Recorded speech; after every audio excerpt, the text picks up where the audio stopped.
Nah, selain itu yang menarik juga dari sini mulai kelihatan bagaimana kemungkinannya War Games untuk divisi wanita nanti antara heel versus face-nya. Dari sini kelihatan sebenarnya udah 4 lawan 4.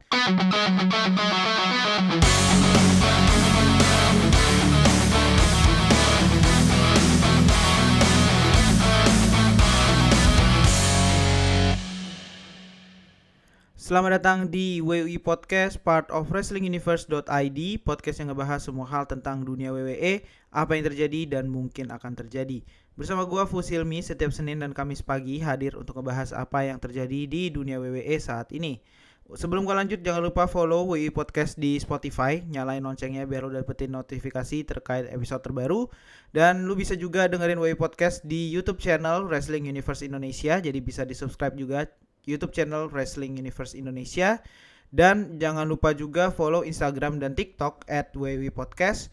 Boleh di like, comment, share, dan repost. Dan jangan lupa juga follow Instagram @wrestlinguniverse.id untuk mendapatkan konten-konten berita terbaru terkait dunia wrestling. Dan kali ini kita akan membahas tentang Friday Night SmackDown yang menurut gue cukup menarik. Walaupun dengan durasi yang terbatas seperti biasa 2 jam doang, tapi banyak sekali storyline yang bisa dikulik dari SmackDown kali ini. Dan juga kita mendapatkan secercah harapan buat gue, secercah spoiler gitu ya mungkin, untuk War Games dari divisi wanita. Kita masuk dulu ke pembahasan pertama, yaitu adalah US Title Open Challenge yang dibuka oleh Ilya Dragunov. Kali ini sangat menarik karena ketika dibuka US Title Open Challenge ini di SmackDown, yang muncul adalah DIY, yaitu Tommaso Ciampa, Johnny Gargano, dan Candice LeRae. Seperti kita tahu dari minggu lalu sebenarnya Ciampa itu udah mau menjawab tantangan dari Ilya Dragunov, dan kali ini dia muncul lagi bersama Johnny Gargano dan Candice LeRae, tapi Dragunov malah memilih Johnny Gargano. Terus kemudian ya udah Ciampa menyingkir lah gitu.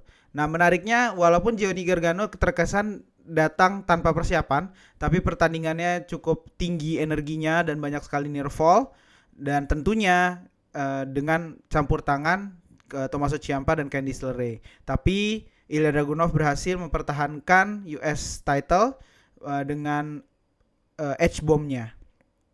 Nah, terus kemudian setelah pertandingan itu di backstage, Johnny Gargano sempat minta maaf ke Ciampa dan lain-lain. Kemudian muncullah Fraxium mengejek Ciampa yang kembali gagal gitu. Nah, ini adalah storyline yang menarik untuk Tommaso Ciampa. Ini push yang menarik, tapi menurut gue belum jelas arahnya gimana. So far memang dari minggu lalu juga feud-nya itu dihadapkan dengan dua ya, Fraxium dan Ilya Dragunov. DIY versus Fraxium sepertinya paling realistis karena sama-sama tag team gitu, tapi keduanya tidak punya tujuan ya gitu, selain ya mengisi SmackDown. Tidak ada gelar yang dipegang, tidak ada yang dipertaruhkan gitu. Sementara kalau melawan Ilya Dragunov, yang akan dipush tentu single, dan dalam hal ini kemungkinan besar adalah Tommaso Ciampa.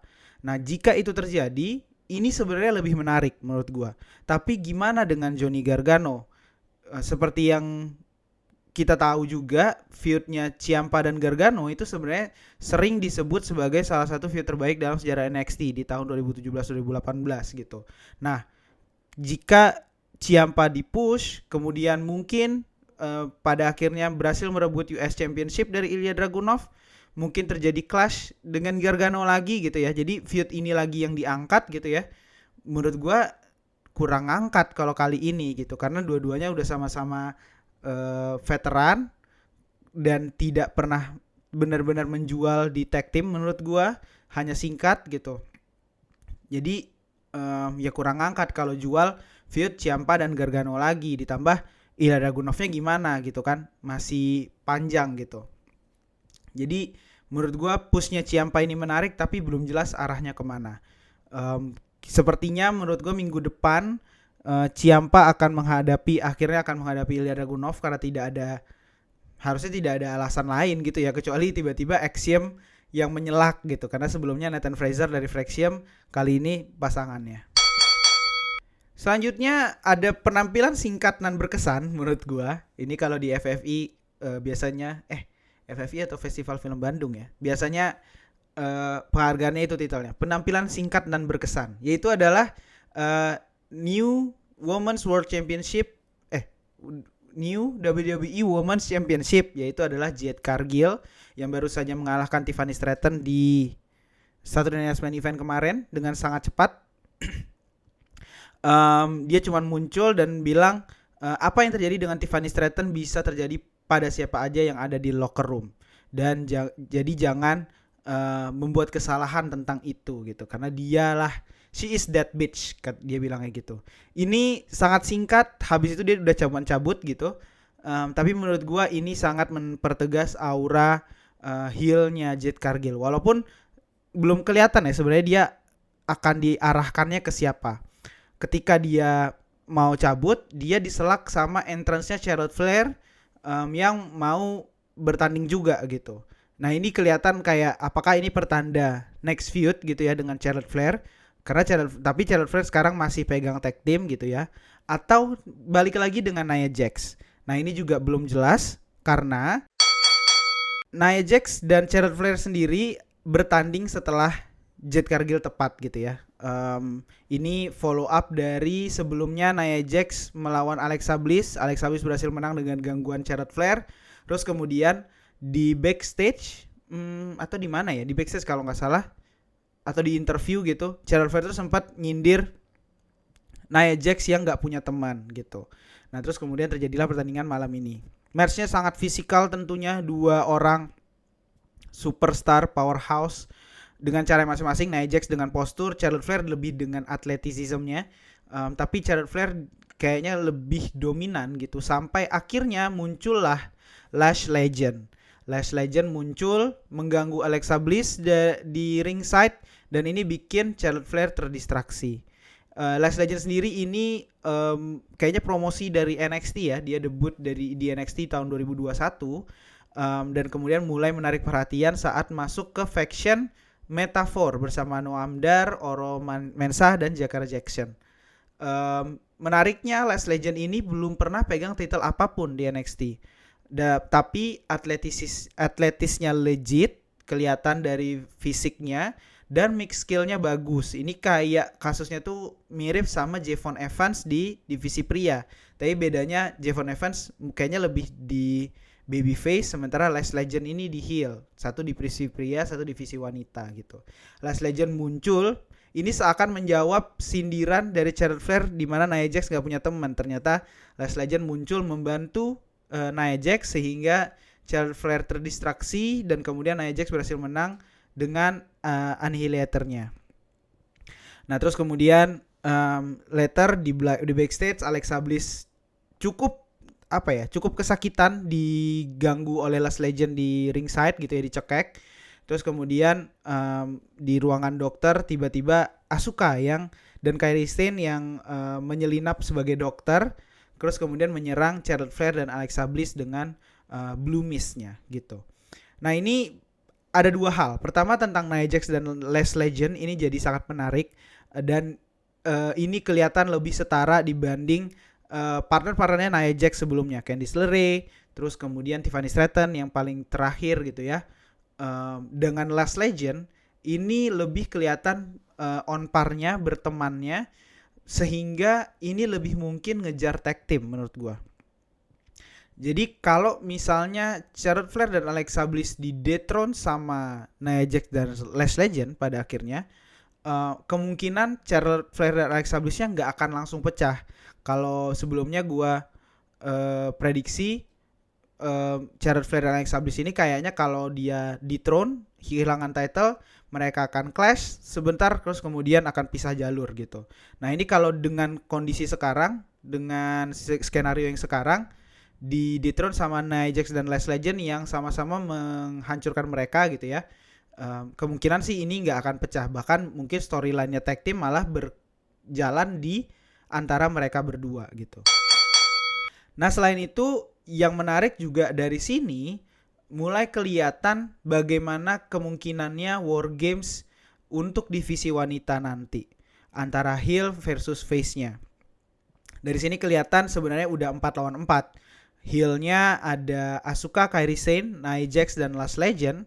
Kemudian di babyface-nya Rhea Ripley, Io Sky, Alexa Bliss, dan Charlotte Flair. Ini udah saling apa ya?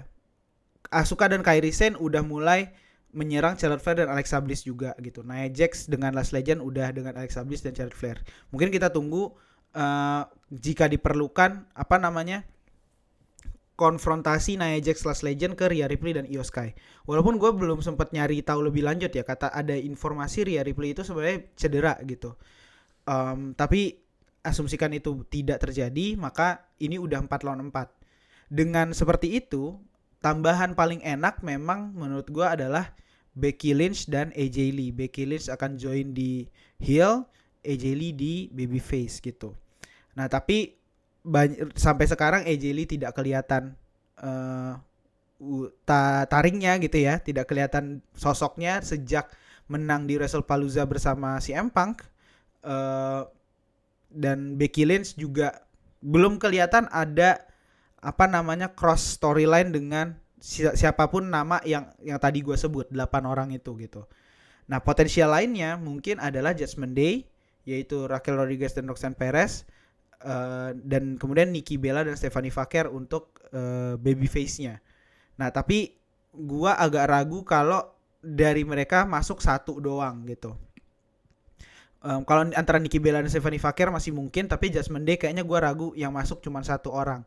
Kemungkinan kalaupun ini terjadi lebih make sense kalau ternyata pada ujungnya 6 lawan 6, sehingga tanpa Becky Lynch dan AJ Lee jadinya gitu.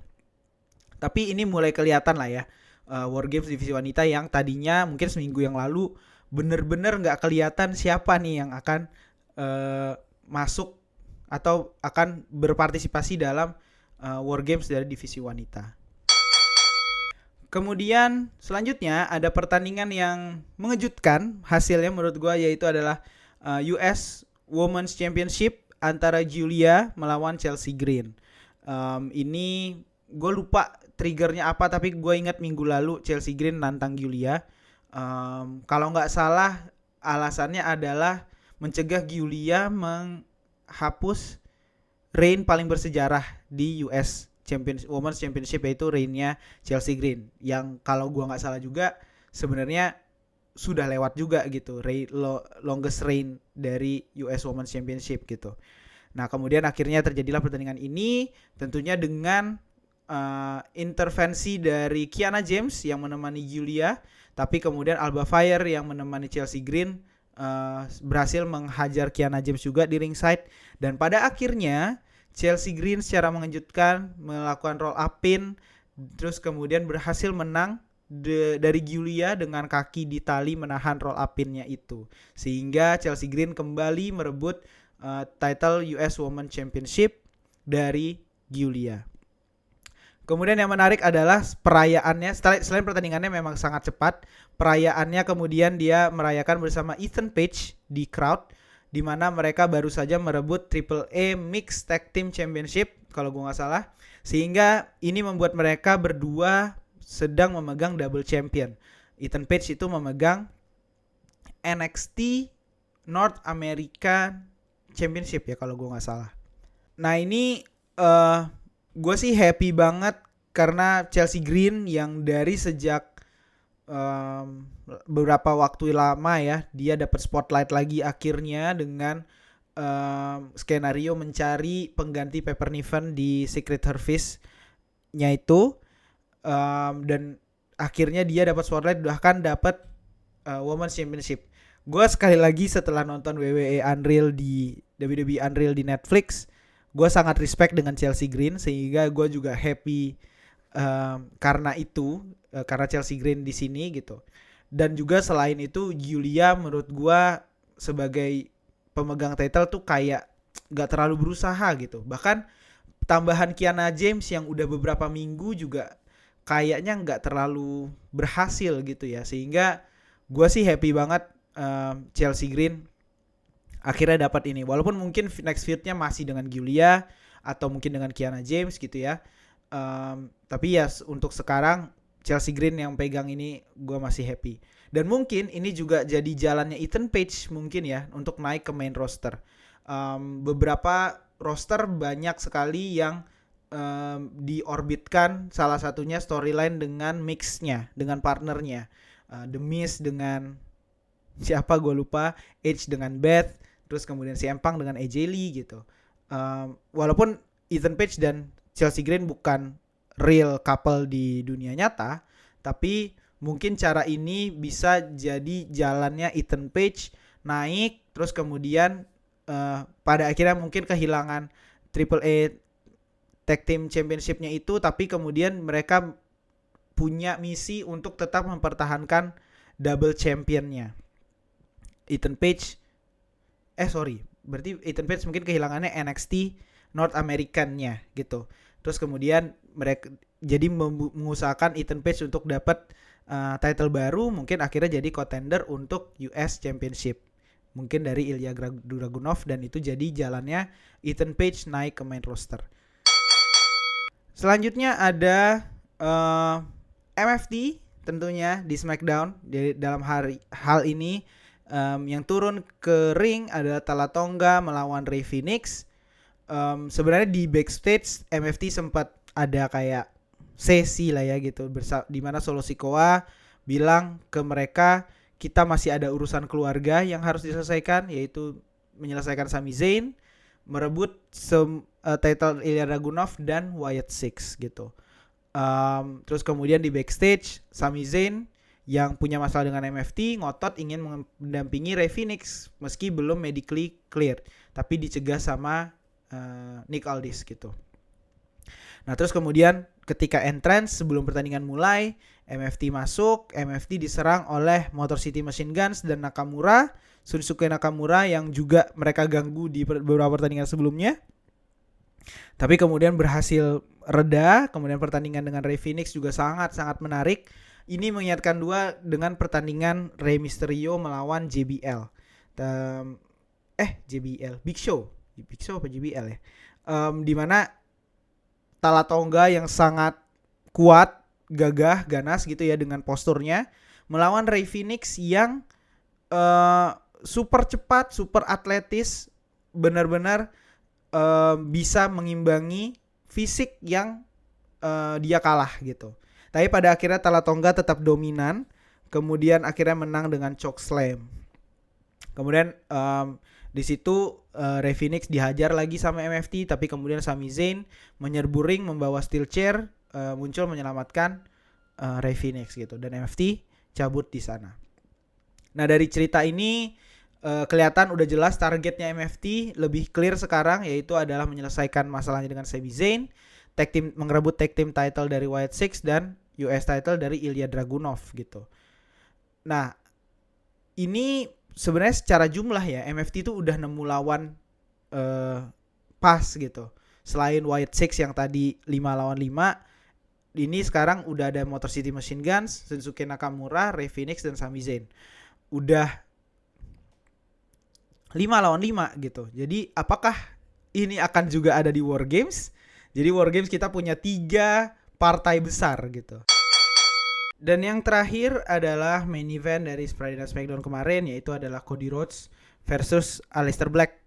Ini di-trigger dari opening Cody Rhodes membuka Friday Night SmackDown, merefleksikan Saturday Night Main Event di mana dia bilang Drew McIntyre kuat tapi suka self-sabotage, sehingga disitulah dia menganggap cara dia menang dengan DDT Drew di atas belt itu ya salahnya Drew sendiri gitu, self sabotage gitu. Dan akhirnya Cody mau bersama fans menentukan challenger selanjutnya siapa. Nah terus kemudian ini kayak kind of open challenge juga, tapi nggak di state secara langsung gitu ya. Dan akhirnya muncullah Aleister Black dari backstage bersama Zelina menantang Cody Rhodes gitu. Zelina bahkan sempat menampar Cody Rhodes gitu.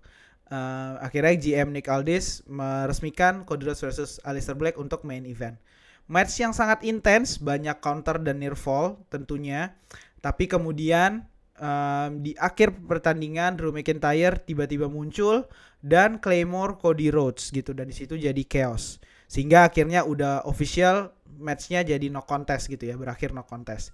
Ketika Cody Rhodes kayak dibantai sama Aleister Black dan Drew McIntyre gitu ya, Damian Priest muncul yang juga masih punya masalah dengan Aleister Black, datang menyelamatkan Cody Rhodes.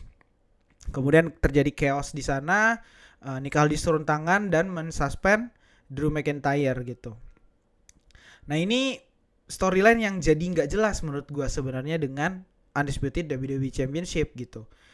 Cody Rhodes dan Drew McIntyre itu udah 2 kali pertandingannya dan dua-duanya menurut gue nggak ngangkat. Kurang panas, kurang rivalitasnya kurang terasa dan hasilnya juga akhirnya ketebak sekali gitu. Tapi Drew masih diarahkan untuk feud-nya dengan Cody Rhodes.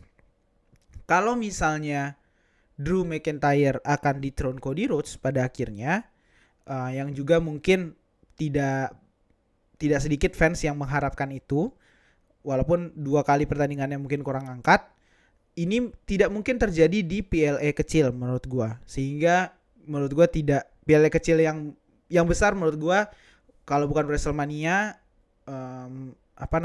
kalau nggak WrestleMania dia SummerSlam itu yang paling besar menurut gua. Pokoknya yang dua malam lah gitu. Nah ini kalau misalnya Drew McIntyre akhirnya dethrone Cody Rhodes, nggak mungkin di PLS selain 2 itu menurut gua.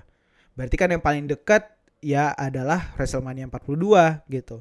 Tapi dari yang diiklankan sekarang dan banyak sekali fans yang ngelihatnya, yang paling mungkin jadi lawannya Cody Rhodes ya Roman Reigns. Sehingga kita akan mendapatkan Cody versus Roman part 3 part 3 apa part 4 gitu ya. Nah, jadi nggak jelas nih Drew McIntyre disuspend, gimana bakal baliknya gitu. Banyak yang prediksi sebenarnya Drew McIntyre akan join kubu heel di War Games, tapi kalau disuspend sekarang dan balik tiba-tiba di War Games, kayaknya terlalu singkat menurut gua. Terlalu singkat aja, walaupun memang tidak pernah ada definisi suspendnya ini berapa lama gitu.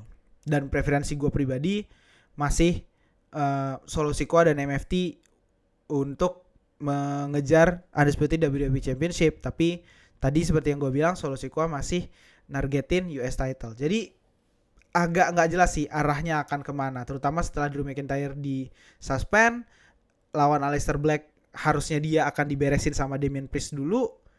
Jadi bagaimana? Itu pertanyaan yang sangat besar untuk saat ini untuk title sebesar Undisputed WWE Championship. Nah, selain pertandingan tadi dan story tadi, kita juga dapat update untuk The Last Time Is Now Tournament, turnamen yang diselenggarakan untuk menentukan lawan John Cena di final matchnya di Saturday Night Main Event Desember nanti. Seperti kita tahu, minggu depan di Monday Night Raw itu udah ada Damian Priest versus Rusev, kemudian Sheamus versus Shinsuke Nakamura. Di Friday Night SmackDown, R-Truth itu muncul dengan komedinya, minta namanya dimasukkan ke undian turnamen Last Time Is Now ini. Terus kemudian Nick Aldis bilang dia namanya udah ada kok gitu lah. Terus kemudian Nick Aldis mengumumkan sebagian bracket turnamen lawan dari John Cena ini. Yang pertama, minggu depan kita akan lihat Jey Uso versus The Miz. Kemudian LA Knight melawan mystery opponent yang belum diumumkan. Untuk Jey Uso dan The Miz, sekarang bahkan gue siding dengan The Miz. Karena The Miz ada promo di SmackDown, ngomong menjelaskan pandangan dia tentang bagaimana dia akan melawan Jey Uso nanti. Dan menurut gue cukup menarik. Dan gue tidak melihat ada urgensi Jey Uso untuk jadi lawan terakhirnya John Cena. Sehingga gue rasa The Miz menang oke aja gitu. Jadi gue bahkan sekarang udah siding ke The Miz. Nah, untuk mystery opponentnya LA Knight ini banyak sekali rumor tentunya. Karena memang turnamen ini didesain tidak hanya untuk main roster WWE tapi juga untuk NXT, bahkan other brand gitu. Sehingga menurut gua mystery opponent ini udah pasti sih, kemungkinan besar dari luar main roster. Bisa dari NXT atau dari other brand. Atau kalaupun main roster, ini adalah comeback yang tidak terduga. Menurut gua dan preferensi pribadi gua dan paling banyak dirumorkan sebenarnya adalah Gunther. Gunther jadi lawan terakhir Cena. Tapi gua rasa ini kan baru 4 pertandingan dari 8 pertandingan penyisihan gitu. Akan ada lagi mystery opponent yang lain. Jadi apakah Gunther akan kembali setelah cederanya secepat ini, maksudnya di turnamen gitu ya, atau dia akan jadi mystery opponent di belakang-belakang gitu. Kalaupun tidak, menurut gua lebih kemungkinan besar dari NXT sih. Ya, tapi ada other brand juga mungkin sih, tapi nggak tahu siapa. Masih sulit diprediksi semuanya menurut gua. Baik dari hasil per pertandingan maupun ya sampai ke siapa lawan terakhir Cena gitu. Kalau dari sini mungkin kalau dari gua akan siding ke Damian Priest, Sheamus, The Miz, kemudian mystery opponent ini. Nggak tahu sih sebenarnya kalau mystery opponent ini dari NXT, kemungkinan LA Knight, tapi kalau bukan dari NXT, menurut gua dia akan menang. Mau dari other brand atau dari comeback tidak terduga tadi gitu. Tapi masih terlalu early, dan gue juga tidak nemu bracket yang jelas. Jadi sebenarnya gimana drawingnya, apakah nanti dari 8 pertandingan pemenangnya di drawing lagi gitu. Itu bisa jadi. Tapi so far ya tentunya masih misterius semua, bahkan bracketnya gitu. Oke, itu untuk episode kali ini.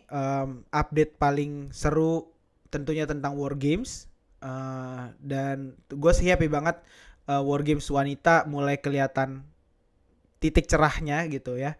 Dan kalau dari lu punya preferensi gimana untuk War Games wanita ya, boleh share dan komen di episode ini. Boleh juga komen di IG postnya. Dan jangan lupa WI Podcast akan tayang 2 kali seminggu, Senin pagi dan Kamis pagi. Jadi kalau lu punya prediksi, kita akan bahas di episode selanjutnya. Jangan lupa follow WI Podcast di Spotify, dan bisa juga dengan subscribe YouTube channel Wrestling Universe Indonesia. Dan jangan lupa follow Instagram dan TikTok @WI Podcast. Dan jangan lupa juga follow Instagram @wrestlinguniverse.id. Untuk sekarang gue Fusilmi cabut dulu. Sampai jumpa di episode selanjutnya.